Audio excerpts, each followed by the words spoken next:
बिस्मिल्लाहिर्रहमानिर्रहीम। अस्सलाम वालेकुम। आज हम देखेंगे कि टैक्स की रेशो क्या होगी। देखें, इनकम टैक्स जो है आमदनी पर टैक्स होता है। तो उसमें टेबल आपको स्क्रीन पे नजर आ रहा है कि अगर 6 लाख तक इनकम हो तो उस पर कोई टैक्स नहीं है। ये सैलरी की बात कर रहे हैं हम। इसी तरह से अगर 12 लाख से 18 लाख तक इनकम हो तो फिर उस पे 5% तक टैक्स पड़ेगा, 5%। और जो उससे अमाउंट बढ़ जाएगी,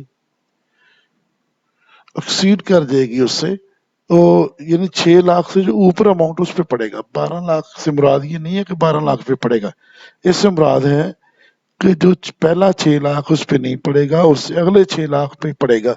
इसी तरह से 12 से 18 लाख में 30,000 पड़ेगा 5% के हिसाब से।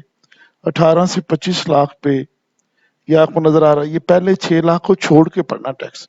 इसी तरह से आप नीचे अगर देखते जाएं, 25 लाख से 35 लाख तक लिखा हुआ है, फिर 35 लाख से आगे 50 तक कितना है, ये नीचे तक चलता जाएगा।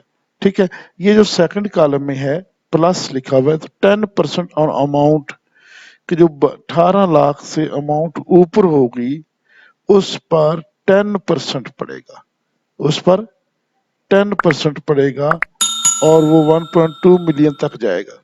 इसी तरह से 18 से 25 लाख तक जो होगी उस पे 5% के हिसाब से टैक्स पड़ेगा, और वो ये वैल्यू सामने नजर आ रही है आपको। इसी तरह से 15% पड़ेगा जो 25 लाख से ऊपर वैल्यू होगी।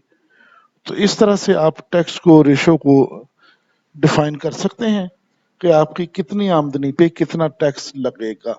ठीक है, ये टैक्स जो है आपके एक्सपेंसेस निकालने के बाद, उसके बाद आपने इस पे डिफाइन करना है।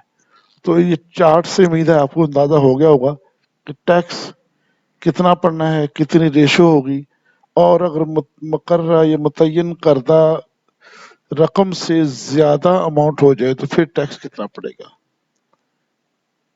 ठीक है, उम्मीद है वीडियो आपको पसंद आई होगी। ऑलरेडी इनकम टैक्स के हवाले से वीडियोस भी मौजूद हैं, उनको भी आप जरूर देखें। Thank you, Allah Hafiz.